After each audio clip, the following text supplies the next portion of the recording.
How's it going, everyone? TM Trav here with ESO Tips, and today we're going to talk about how hard it is to get into ESO's veteran content, and why you'll probably never be able to. Nah, I'm just kidding. The truth is that a large portion of the game's vet content really isn't as difficult as some might think. I remember when I first started playing ESO consistently back in 2018 that I thought veteran dungeons and even normal trials were reserved only for the sweatiest, most elite players. It took me over a year to queue up for my first vet dungeon, which happened to be Spindle Clutch 1, and to my surprise it wasn't the crazy difficult undertaking I had made it out to be in my mind. I got my first vet completion that day, and here I am a little over 4 years later clearing vet hard mode DLC trials and DLC dungeon trifectas. If you're a newer player who thinks vet content is out of reach like I did, or if you have experience but are looking for advice on how to progress to the next level, this video will give you the tools and confidence you need to break through that barrier. Now, you might be thinking, wow, that sounds like a lot of time and effort you've put in to get to this point, and you'd be right, but it doesn't have to be that way for you. I think the reason it took me so long is that I went with the approach of figuring everything out on my own. That's not to say that I haven't had a ton of help along the way, because I definitely have. But as I've thought about this more and more, I've realized that I could have progressed much more quickly had I sought out that help earlier and more often in my journey. That realization led me to recognize that by sharing my knowledge and experience with others, I might be able to help reduce that gap between beginner and veteran. I'm going to take a four-pronged approach to this video so I can provide a comprehensive overview of content progression and give you a strong understanding of how to approach it. To illustrate that progression, I've put together a sort of continuum to show the difficulty of each type of PvE content in relation to its counterparts. I'll start by describing where each type of content falls on the difficulty spectrum. Then, as I go through the continuum, I'll provide some level recommendations for you to shoot for in relation to each level of content. After we have the suggested levels established, I'll explain the core mechanics and skill sets you'll need to be familiar with at those levels. And finally, I'll discuss the mindset you should have as you progress further and further into the hardest content ESO has to offer. I've included timestamps for each section in the description, so feel free to jump to the section you feel corresponds with your current skill level. If you're unsure what your current skill level might be, you should have a good understanding by the end of this video. But before I get started, don't forget to click that subscribe button to keep up with my future ESO content. Also, if you enjoy this video, I would really appreciate it if you'd leave a like to help get the YouTube algorithm's gears moving. It'll do wonders for my #1 goal of helping as many ESO players as possible with my content. Now that that's out of the way, let's jump right in. The first content type I want to talk about is the new system that came with Update 40, Infinite Archive. I'm not going to include Infinite Archive in the continuum because it spans across nearly the entire spectrum depending on how far you get, but I wanted to at least touch on this exciting new feature of ESO. Infinite Archive, previously known as Endless Archive, is broken up into stages, each of which is part of a cycle, which is all part of an arc. The difficulty level increases slightly as you clear each stage, then slightly more as you move between cycles, and you'll experience a significant shift in difficulty after completing an arc. There is no normal or veteran scaling in this system, so if you're looking for more of a challenge, just continue through the archive and you'll certainly find one. The archive has some similarities to other content, namely that you'll encounter many enemies you've seen elsewhere throughout Tamriel. But the new element of this system, and the really cool part of it in my opinion, is that you'll be able to tackle it solo, with a companion, or as a two-player group, and that the difficulty scales to that group size. Additionally, the encounters will continue for as long as your skill will take you, which I think will be really helpful in giving players an idea of where they stand in terms of the growth of their capabilities over time. For example, and this is very general, a beginner player might only be able to clear the first cycle or two, but as that player gets more acclimated to the ESO environment, they'll be able to see that growth in real time by getting further and further in future archive attempts. As you can probably tell, I'm really pumped about this new system and I'm having a ton of fun seeing how far I can get. Be sure to check Infinite Archive out if you're so inclined. Now, as I mentioned, this content continuum is going to act as a visual aid to provide context as I discuss the different types of content in ESO. The color gradients depict a gradual progression in complexity, with the white end being beginner level and the purple end being the most difficult content in the game. While I advance through the continuum, I'll add in the level recommendations as I go. Before I begin though, I do want to mention that these suggestions are not one size fits all. You may find that you can tackle some types of content earlier than what I'm recommending here. There will always be differing capabilities among the player base, so don't be afraid to try content outside of where your character falls on the continuum. Now, as you can imagine, the white area starts with overland content like questing, delves, etc., and then moves on to normal base game dungeons, public dungeons, Craglorn Overland, normal arenas, and normal DLC dungeons. This section starts at level 1 and then begins to transition to yellow around level 50. Really any gear will do at these lower levels, but ideally you would want to be wearing full training sets that will maximize your leveling potential. You likely won't be able to make training gear in full sets at this early stage, but if you're in a guild, you can ask a guildie to make training sets for you. If you haven't already seen my video about guilds, you can learn more by clicking the link in the description labeled Guild Guide. Be sure to also wear at least one piece of gear in each weight to ensure that each gear skill line is being leveled in some capacity. Keep in mind that wearing 3 pieces of a certain weight will make that skill line level faster than wearing only one. As you progress to level 50, you should try to get the hang of ESO's basic mechanics like blocking, roll dodging, bashing, which is also referred to as interrupting, and heavy attacking for resource management. Enemies will let you know when you need to implement some of these mechanics by putting out gold sparks when you need to block, and red sparks when you need to bash. You can also roll dodge to avoid the attack that comes after the gold sparks. Upon blocking or interrupting your enemy's attack, you'll knock them off balance. You can then execute a heavy attack to deal a little extra damage and get back additional resources on top of the amount you would typically see from a heavy attack. I also recommend learning how your class and weapon skills work while you level your character to 50 and beyond. The best way to do that is just to use them in combat, so this recommendation goes hand in hand with leveling all of those skills to the point where they can be morphed. While we're on the topic of leveling, the easiest way to gain experience and get through overland content is to use at least one damage skill that you can spam, even if you plan to go the tank or healer route later. You can level your sword and shield and/or restoration staff skill lines at the same time by just keeping skills from those lines on your bar or by equipping the associated weapon. With that said, I recommend filling the actual role you're interested in when queuing for dungeons so you can gain experience in that role. Let me know in the comments if you'd like to see a deep dive video similar to this one for tanking or healing. One core mechanic that you might not really need at this stage, but that is extremely important to have perfected by the time you start progressing into more difficult content, is tab targeting. Sometimes called tab targeting an enemy helps you aim your direct damage attacks at only that enemy, so it's really helpful when you need to focus on a boss or some other high priority target that has a lot of ads around it. To employ this tool on PC, you just need to press the tab key while you're aiming at the enemy you want to target. On console, you'll hold down the R3 button, also known as the right joystick. It's important to note that, for optimal results, you'll still need to aim your cursor or reticle at the enemy you want to hit. ESO's tab target function is not technically a hard lock-on like in other games, so you may need to play around with it a bit to get used to how it works. As I'm sure you've noticed, there will be a lot of learning going on when you first get started in ESO. If it seems like implementing all of these recommendations at once might be a little overwhelming, then dial it back a bit and just tackle one piece at a time. Again, there is no rule that says you must have all mechanics and skills perfected before you start doing difficult content, so take a relaxed approach if you like and learn at your own pace. As we move into the yellow section, we start getting into our first veteran content with vet base game dungeons. Then we have normal trials and base game vet hard modes, speed runs, and no death runs. By the end of the yellow area, you'll likely be ready to take on vet DLC dungeons and vet maelstrom. This portion of the continuum is centered around CP 160 and begins to fade to orange at CP 300. You should generally be fine with level 50 or so training gear until you hit CP 160, at which point I recommend making CP 160 training gear or commissioning a guildie to make it for you. CP 160 is max level for gear, so you'll be able to continue using these sets from here on out while you're doing simple content to maximize your CP gains. When making or requisitioning someone else to make your CP 160 training gear, make sure you choose sets with bonuses that will apply to any character you might create in the future. Since you'll essentially be using them forever, go ahead and gold this gear out to get the most out of your grind sessions. With that said, however, after you hit 160, you should begin putting together a cohesive setup of 2 5-piece dungeon and/or trial sets and a 2-piece monster set. You should also consider getting some of the more popular mythic gear pieces and arena weapons. For now, the non-perfected versions of trial and arena sets will do just fine. Gear metas change all the time, so your best bet is to look at the most recent recommendations for your class on YouTube or elsewhere online and work to incorporate them into your setup. Once you have a good feel for your class and the different types of content you're doing, you'll be able to tweak the builds you get from others to align with your playstyle.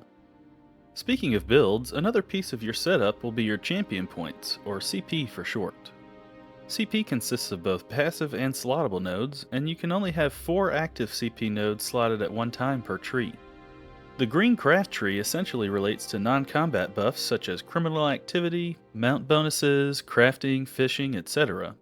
For damage dealers, the blue warfare tree is where you'll find the damage multiplier CP nodes and also a few incoming damage reduction nodes. The blue tree also includes role-specific nodes for healers and tanks. And finally, the red fitness tree is more directly focused on mitigation of incoming damage. CP trees are like webs, and you'll need to put enough points into certain nodes in order to move along the webs and unlock others. I'll focus on the blue and red trees here, since you can really choose whatever you like in the green tree. For your blue CP as a damage dealer, you'll want to first focus on the CP that will increase your damage, then put points into the damage reducing nodes. I'd recommend filling both the precision and piercing nodes first, then filling your slottables as quickly as possible, then going back to finish the remaining damage and mitigation passives.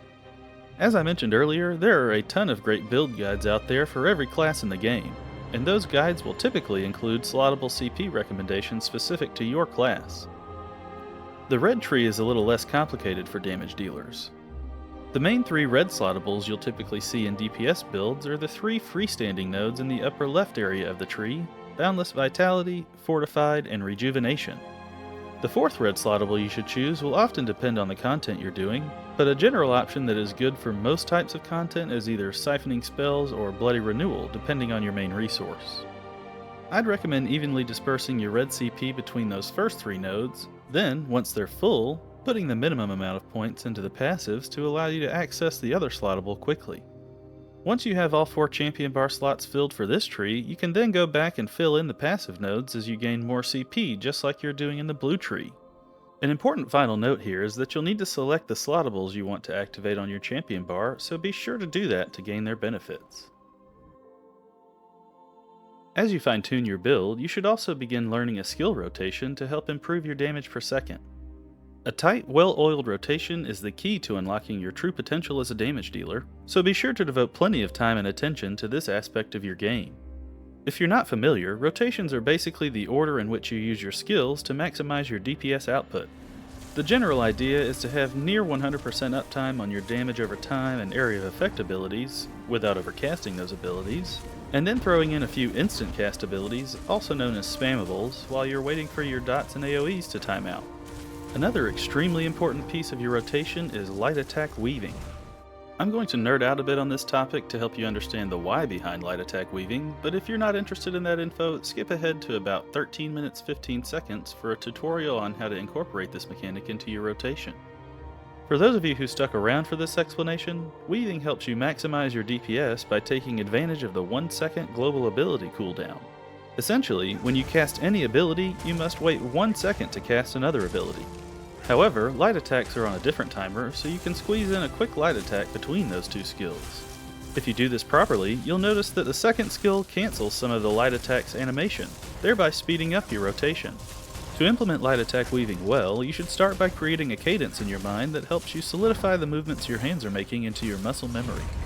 The way I do that is by thinking light attack skill, light attack skill, light attack skill in about 1 second intervals. Eventually, weaving will become second nature, and you'll just be doing it automatically without thinking about it. Some other things you should learn as you progress through the yellow stage are positioning, general formations for different situations, and proper block and roll dodge timing. Proper positioning helps ensure that everyone in your group can do their job effectively.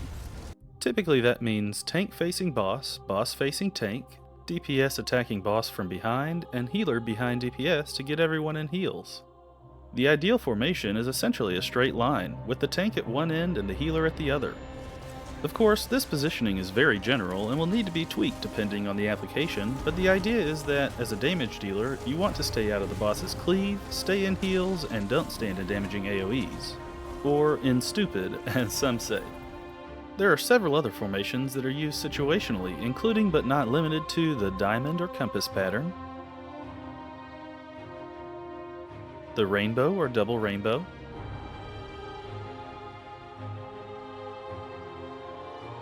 and a split stack.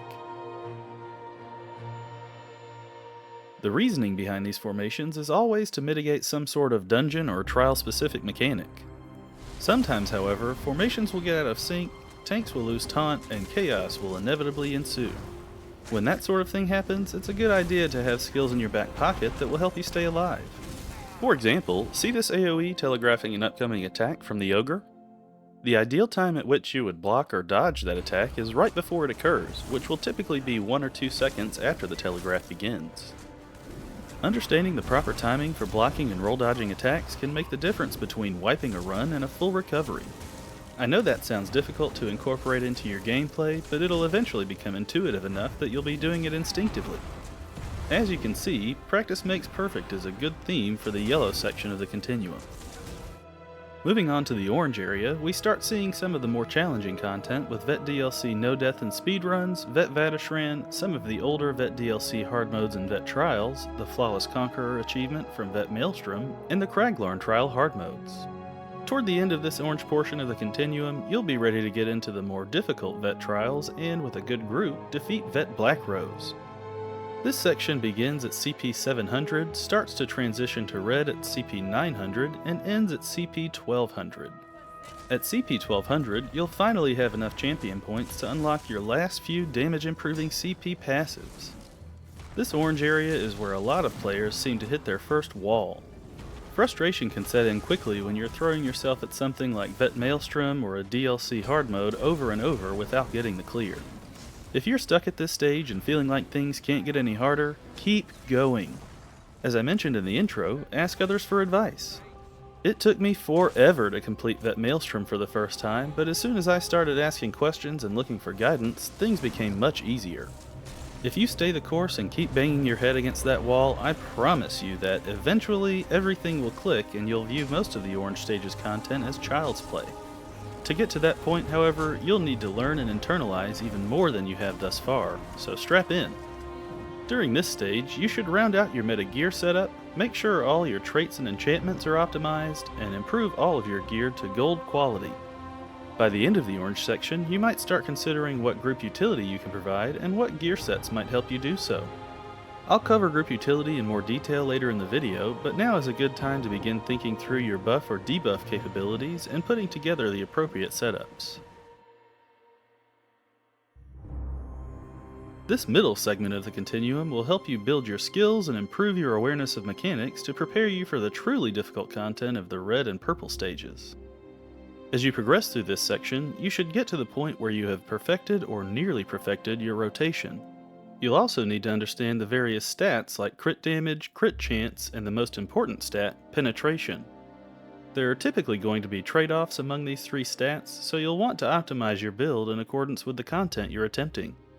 As I mentioned, penetration is the most important stat in the game. If you can't penetrate through the enemy's resistances, you'll never reach your damage dealing potential. Foes in group content have resistances of 18,200, so you should aim to get your penetration stat as close to that number as possible without exceeding it. As you tweak your penetration, keep in mind that your total should take into account any debuffs or buffs being provided by your group members. Skinny Cheeks has a page on his website that includes some really great graphics that describe the optimal way to get to the pen cap, so I'll link that page in the description rather than reinventing the wheel here. Another important stat to understand is your critical damage percentage. This percentage is the factor by which your damage from a single hit is increased if it is a critical strike. Critical damage is sometimes confused with critical chance, which is another vital stat you should keep track of. Presented as a percentage, critical chance is the likelihood that any given hit will be a critical strike. These two stats, while separate, are reliant upon each other to provide good results. For example, if you have high crit damage but low crit chance, you might hit like a truck when you do crit, but your critical strikes will be very rare. Alternatively, if you have high crit chance and low crit damage, you might crit on almost every hit, but the increase in damage will be minimal. For those reasons, you want to try to balance these stats out. Keep in mind though that crit damage is capped at 125% in all content, so like penetration, you want to reach that number without going over. The Skinny Cheeks page I mentioned earlier also includes good info on how to meet the crit damage cap, so I encourage you to check it out after this video. Crit chance, on the other hand, does not have a hard cap. However, you'll see diminishing returns if you go over 70% or so, as you'll likely be lacking in weapon or spell damage and or penetration. You can increase your crit chance through several different sources, including but not limited to many different gear sets, racial passives, the Thief Mundus, the typical weapon or spell power potions, group buffs given by different classes, the precise weapon trait, and the dual wield passive Twin Blade and Blunt when using daggers.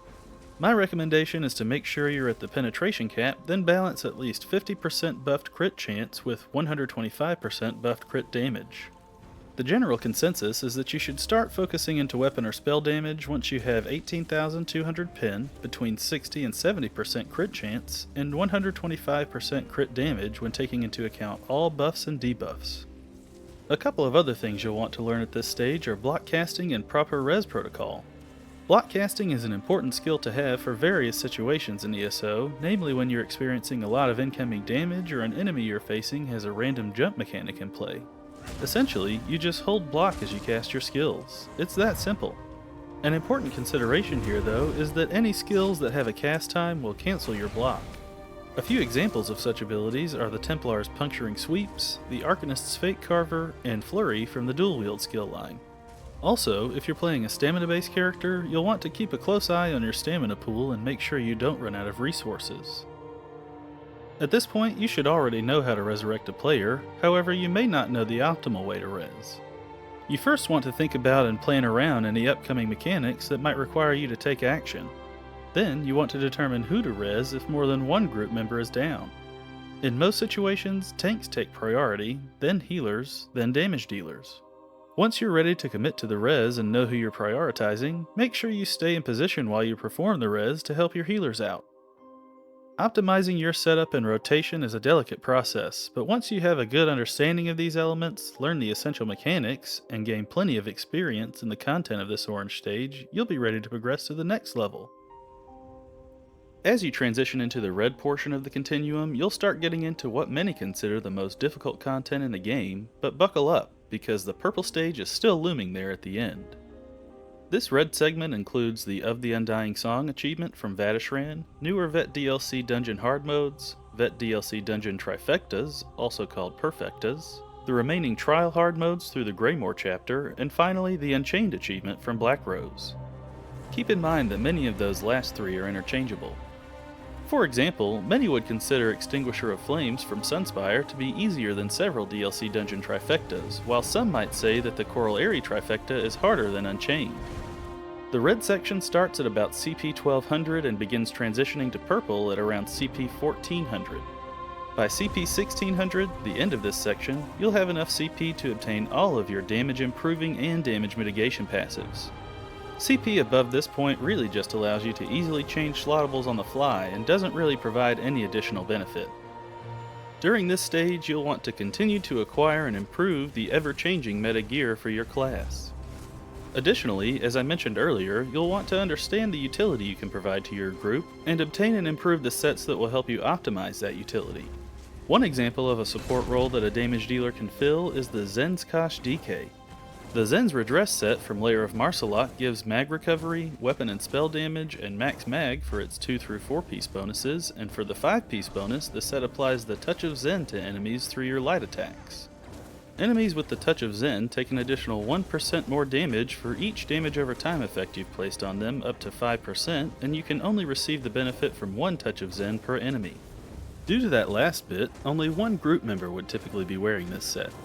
Because Dragon Knights inherently have several dots in their rotations, DK is historically the most optimal class to run Zen's Redress. However, Warden and Arcanist are also viable Zen Kosh classes. The other set in this setup, Roar of Alkosh, comes from Maw of Lorkaj and provides crit chance, minor slayer, and weapon and spell damage for its 2 through 4 piece bonuses, and for the 5 piece bonus, upon activation of a synergy, the set deals a small amount of physical damage and applies a resistance debuff to enemies hit by the proc based on your weapon or spell damage, up to a maximum of 6,000. This debuff helps the rest of your group's damage dealers hit the penetration cap so they can focus on other DPS improving stats. If you decide to fill this role, check out one of the many build videos out there to get a complete understanding of the setup. Then, while in content, be sure to keep these debuffs up as close to 100% of the time as possible by maintaining all of your dots, consistently light attacking, of course, and regularly activating synergies on your Alkosh bar. Damage dealing support roles are a topic all their own, so I won't cover them all here. But keep an eye out for a future video where I'll describe several of the most common ways that a DD can provide utility to the group. As you progress toward the end of the red portion of the continuum, the harder content will require you to learn how to sustain your resources, execute mechanics, and survive, all while keeping up your maximum damage output. Most of the in-game community calls this skill time on target. You can have the highest dummy parse on console, but if you're only hitting the boss 50% of the time in actual content, your effective damage will be much lower. Of course, an important part of optimizing your time on target is fully perfecting your rotation to ensure you have the muscle memory required to maximize your damage while you're executing mechs. High time on target can usually only be achieved with a ton of practice. There really aren't any workarounds for this piece, so if you're struggling, just get out there and practice with intention. Aim to get 1% better with every encounter, and you'll be there before you know it. Another component of the game that you should be very familiar with by the end of the red section is dungeon and trial specific mechanics. When you start getting into hard modes and trifectas, you need to understand what you should be looking for in every situation. Some of these mechs are only seen in their respective fights, however there are many types of mechanics that appear across several encounters. A few of these are the pull, the teleport, the pin, and the channel. Additionally, many mechs are distance related, meaning you can control which group member will be targeted by simply positioning that player closer or farther away from the boss than the rest of the group. Gaining a full understanding of certain mechanics can be fairly difficult and sometimes very time consuming, but if you want to complete the hardest content in the game, you'll have to put the work in. That effort will be much more fun and a lot less difficult if you get into a group of players with a good mindset.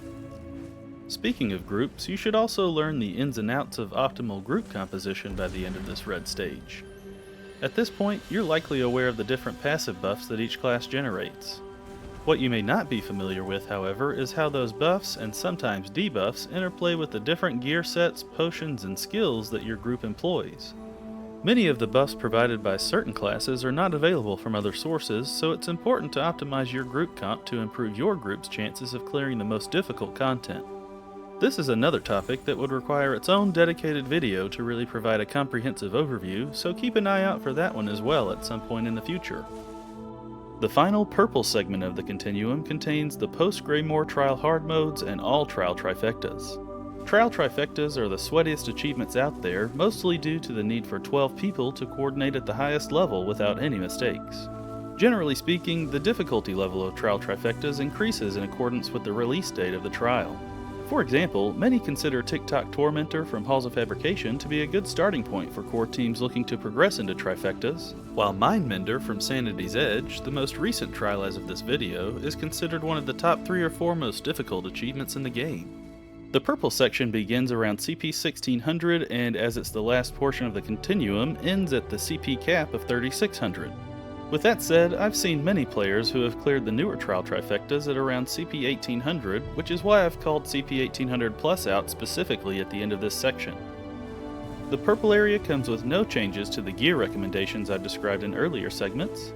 You'll want to continue to obtain the most up-to-date meta sets as well as all support sets which coincide with your chosen class or classes, and gold those sets out when you can. You'll also want to keep an eye out for any changes to the meta for weapon, armor, and jewelry traits.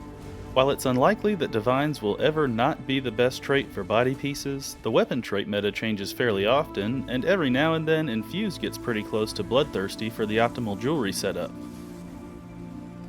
As far as mechanics are concerned, you'll need to understand strategies for clearing all types of content quickly and without deaths, have near perfect time on target, and be able to maximize your damage per second in all situations.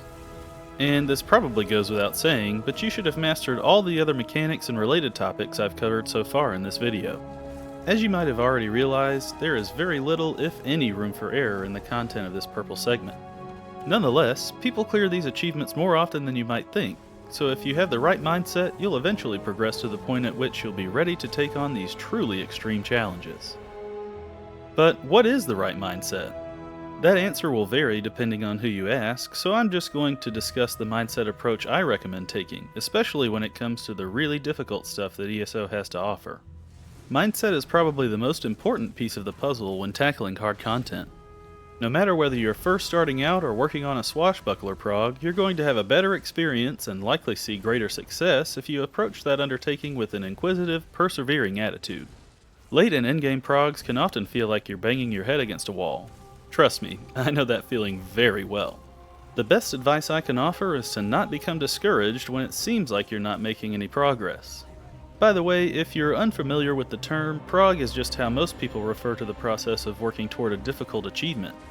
Every single rep will help you become more familiar with the content you're attempting to clear and therefore bring you one step closer to achieving your goal. Each time you fail, pay attention to your death recaps and try to mitigate anything you're consistently seeing there. Ask questions. Keep an eye out for areas where you can improve your individual contribution and give constructive feedback to your group when you see something that might help improve overall performance. Don't be toxic. Displaying a rude or condescending attitude is a great way to derail your team's morale and make the achievement that much harder. Be respectful of others' time. And never forget your ultimate goal, the reason you play ESO or any other game for that matter, whether that be to take a break from the real world for a while, de-stress and unwind from a hard day at work, or simply to have fun. If you start your content progression journey with these ideas in mind, I'm confident that you'll be able to accomplish any goal you set for yourself in ESO. Alright folks, that's it for this video. Shout out to Jerry, Chef, Crispy, Gerb, Tala, Brew, Zoo, the Dynasty of Tamriel Guild, and my wonderful wife. I'd also like to thank my subscribers for the continued support. I've experienced a lot of change in the last few months of my life, some good and some bad, and that change has really affected my ability to create content. Even still, the channel has been growing at a steady rate, which has inspired me to jump back in and continue sharing my ESO experience. I have several projects in the works right now, so keep an eye out for new videos coming soon. If you haven't subscribed yet, go ahead and click that button for easy access to my upcoming content and to help me reach my next goal of 1,000 subscribers. Finally, if you found this video helpful, don't forget to feed that algorithm with a like and share with a friend if you're so inclined. Thanks for watching, and bye for now.